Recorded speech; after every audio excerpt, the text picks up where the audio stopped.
Topik 3, keanjalan permintaan dan penawaran. Dekat sini hari ni kita nak tengok dalam video ni penerangan tentang keanjalan permintaan.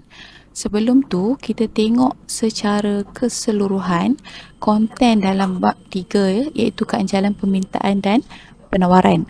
So dekat sini untuk tajuk 3.1 kita ada keanjalan permintaan meliputi keanjalan permintaan harga, keanjalan permintaan silang dan keanjalan permintaan pendapatan.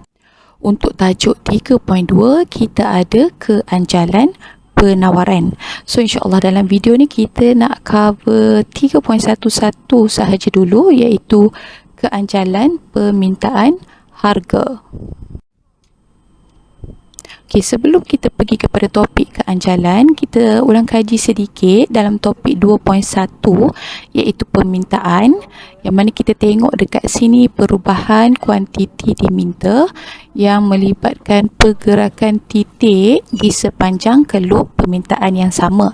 So kalau para pelajar ingat, pergerakan titik di sepanjang keluk permintaan yang sama ni disebabkan oleh perubahan harga barang itu sendiri. Dan satu lagi adalah perubahan permintaan yang mana dekat sini dia melibatkan peralihan keluk permintaan.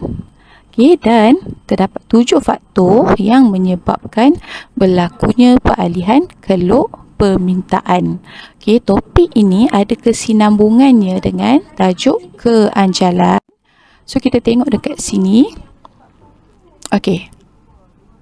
Keanjalan permintaan ni dari segi definisi kita nak mengukur darjah tindak balas, kuantiti diminta sesuatu barang, kesan daripada perubahan. Yang pertama adalah harga barang itu sendiri. Yang kedua adalah harga barang lain dan yang ketiga adalah tingkat pendapatan pengguna. Okay, so kita boleh lihat penyebab kepada perubahan kuantiti adalah 3 faktor ni. Okay, 3 faktor ni yang mana kita dah sentuh dalam topik 2.1. Dalam topik 2.1 kita sekadar melihat peralihan ataupun perubahan kuantiti, tapi untuk topik 3.1 ni kita akan kira nilai keanjalan kuantiti yang berubah ni. Okey, disebabkan oleh 3 faktor. So dalam video ni kita nak tengok harga barang itu sendiri sahaja dulu.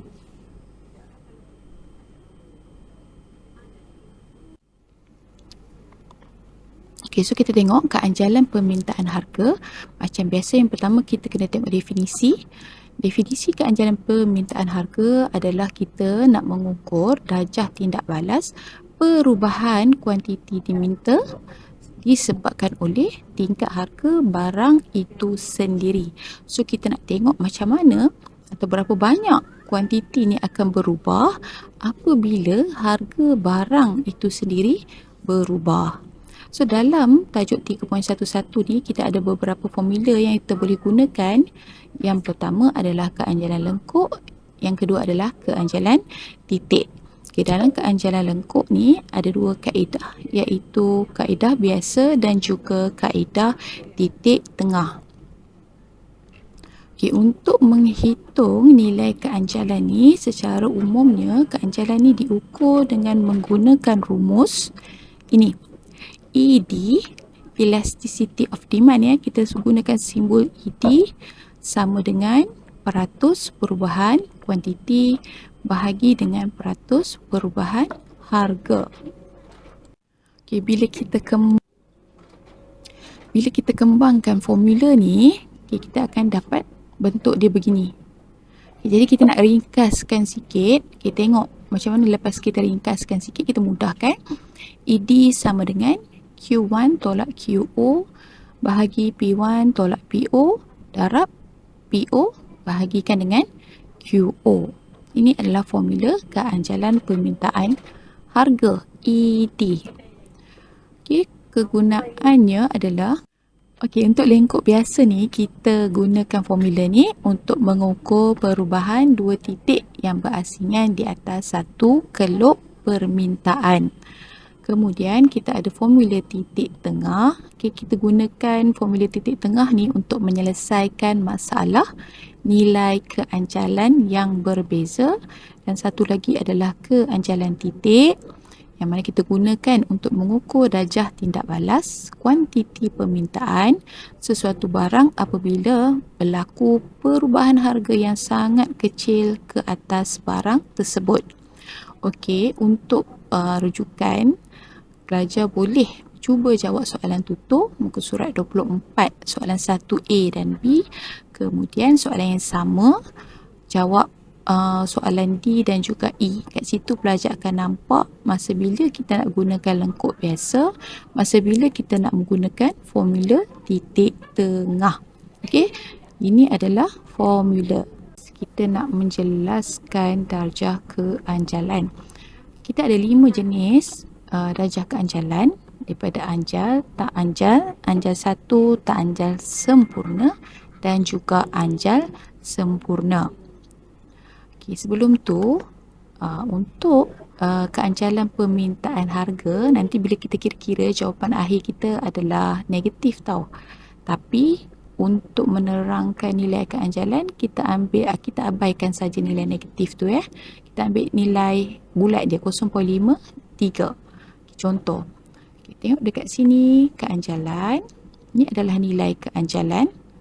Sebelum pergi yang ni, kita tengok sangat membantu jika pelajar dapat memahami dan menghafal keluk dia dulu sebelum pergi kepada bahagian ni. Okey, kita tengok yang pertama. Ini adalah keluk anjal. Keluk anjal ni bentuknya lebih landai. Daripada keluk ini, kita akan dapati, kita boleh terangkan yang dekat atas ni. Okey, apabila harga pada P0, kuantiti diminta adalah Q0.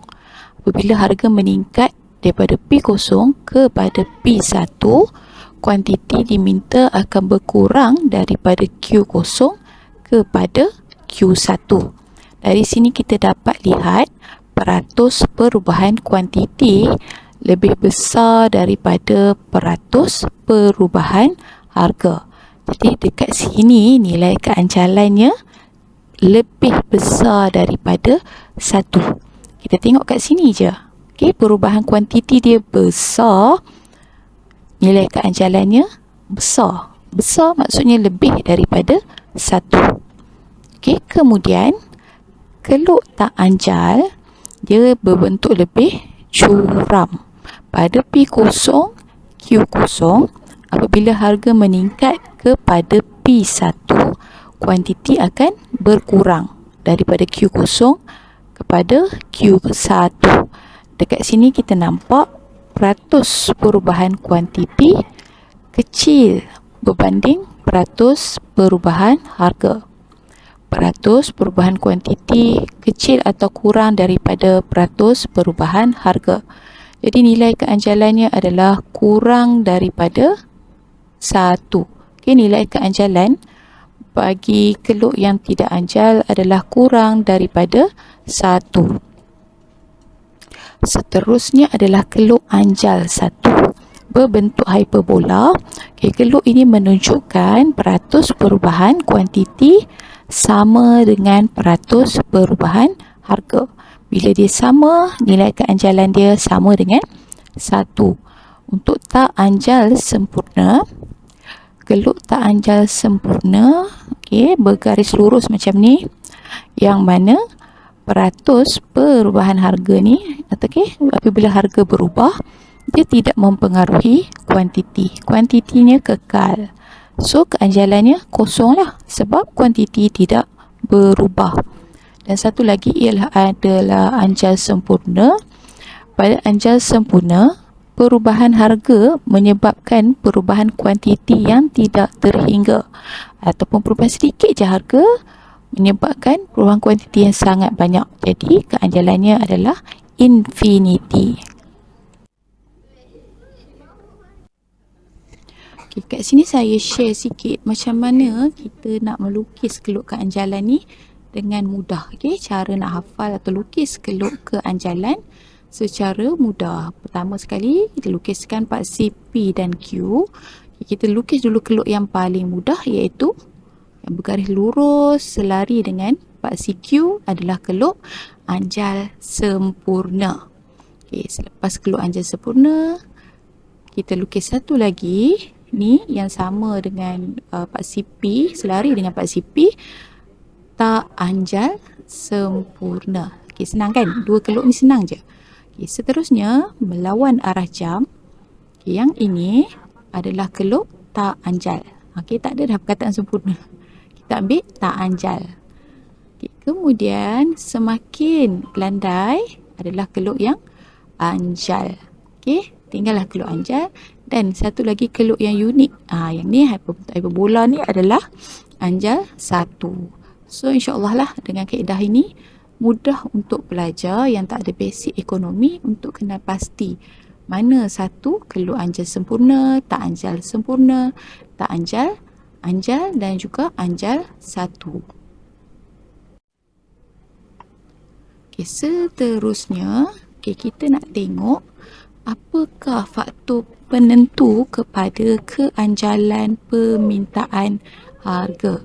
Apa benda yang menyebabkan nilai keanjalan kita tu tinggi ataupun rendah. So dekat tepi ni saya letakkan dah keluk anjal dan sini tidak anjal sebagai bantuan, sebagai alat bantu untuk supaya kita lebih faham. So kat sini yang pertama adalah kewujudan barang pengganti. Sekiranya satu barang itu mudah untuk kita carikan dia punya barang pengganti, maka keluknya adalah anjal terhadap perubahan harga. Anjal ni dia sangat responsif terhadap perubahan harga. Jika harga naik sikit sahaja, maka kuantiti akan berkurang dengan banyak. Ni kalau barang yang ada banyak barang pengganti, maksudnya pengguna ada banyak pilihan lain. Jadi jika barang A tu naik harga sikit saja, pengguna tak beli dah. Dia akan beralih kepada barang B. Maka kuantiti permintaan terhadap barang A ni akan berkurang dengan banyak apabila harga naik. Kalau barang tu tidak ada barang pengganti atau sikit dia punya barang pengganti, maka permintaan dia adalah tidak anjal. Kenapa? Katakan barang A meningkat harganya daripada P0 kepada P1, kuantiti akan berkurang. Tapi berkurang, peratus pengurangan kuantiti ni tak sebesar peningkatan peratus perubahan harga. Kita ambil contoh kat sini lah.